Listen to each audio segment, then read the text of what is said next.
Welcome back to Autism at Home. Thank you for joining us today in the third lesson in our Making Learning Fun series. So far, we've introduced the topic and the concept of what your fundamental teaching principle is, fear factor or fun factor. We've also talked about being fun and how to build a strong rapport with your child, how to pair yourself with reinforcement, and some common mistakes to look out for. In the rest of this series, we will also be covering how to identify your child's interests, how to incorporate these interests into your child's learning, and lastly, a few more fun tips just for fun. My name is Joshabed Isaacs from Early Autism Project Malaysia, and this series is brought to you by our non-profit Autism at Home online resource platform. So today, let's talk about how to actually find out what our children like. What do they find fun or ultimately reinforcing or motivating? In other words, what are they willing to work for? In our Starter Kit series on teaching a child with autism, we actually talk about how reinforcement is one of the 3 key strategies of ABA. If you haven't already watched it, do watch that first before continuing this lesson. But if you just need a refresher, let's look at the 3 types of reinforcement again.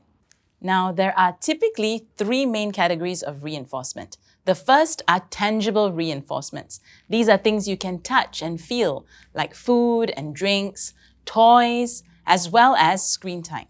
The second type of reinforcement are social reinforcements, or sometimes we refer to them as interactive reinforcements. These include social attention, interactive play like tickles, singing to your child.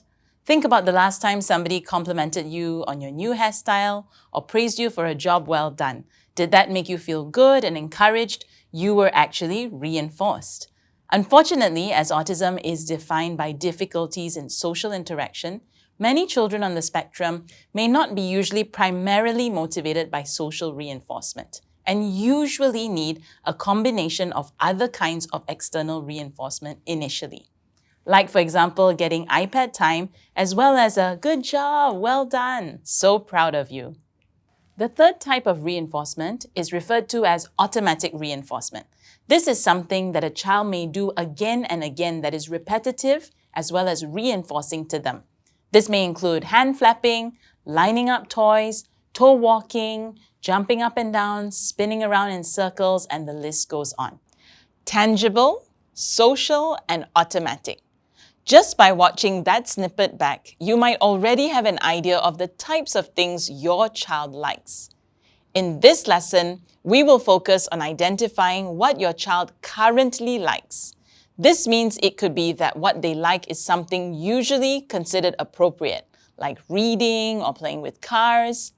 But it could also mean that what they like might be perceived as inappropriate, like jumping around on furniture or having a fixation on wheels or an obsessive interest in alphabets. So first things first, how do you identify what your child likes?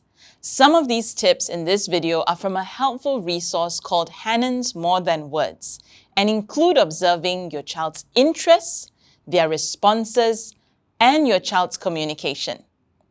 Before going into these points, make sure you're playing face-to-face with your child so you can make these observations. Firstly, observe your child's interests. Here are some questions to think about and get you going. What does your child currently play with? What are the items or activities that your child spends the most amount of time on? What are the items or activities that your child spends just a short amount of time on? And what about favorite food and drinks? Remember that all you need is to identify them, not categorize whether they are appropriate or not. Secondly, observe your child's responses. For example, are they smiling and laughing during their activities? Are they looking or gazing at an item or activity? Are they making sounds or babbling during this time? The signs that they are likely uninterested would be an absence of smiles and a flat expression or looking away. Thirdly, observe your child's communication. Are they verbally or non-verbally requesting for more of this activity? Some communication examples that they like an activity include requesting for the item or more. Or non-verbally would include reaching, hand pulling, taking the item on their own, or even having a tantrum if the preferred item is removed. And if a child is uninterested, you may see your child pushing away the item, turning their body away, walking off, or even protesting. So that's observing your child's interests, responses, and communication. Next, try to figure out which ones amongst all your child's interests they prefer from least to most. Maybe they like playing with puzzles, but they love screen time. A good way to go about this is to use a motivation assessment form. A motivation assessment is basically observing what your child is doing or trying and rating just how much they like or dislike that thing or activity. Here is an example of a motivation assessment. There is a rating guide at the top from 1 to 5. 1 being the child walks away or is maybe even scared by something, all the way to 5 where they love that something so much they refuse to let it go. You can list the items or activities you have observed your child doing in the second column. Then, simply put a tick for which rating you feel best fits the activity. Here is an example of a filled-in form. In this form, it seems like the child likes a lot of things as they're looking out and reaching out for them. This includes bubbles, water play, storybooks, songs, and tickles. Now you've got a lot to work with. How about this form? It seems perhaps the adult tried electronic audiobooks and musical keyboards, but the child walked away or maybe even protested at this. However, the child seems to really enjoy activities like jumping, flapping their hands, and spinning wheels on a car. Now, every child with autism is different, and when you start to list down all the different things they have tried, you will start to see clearly how much or how little they like it. If your child likes a wide variety of things already, you are off to a great start. You simply have to incorporate these motivating items into their learning and select your reinforcers based on how difficult the skill they are learning. For example, if your child is okay with learning ABCs, then you could use a reinforcer of 3 to 4.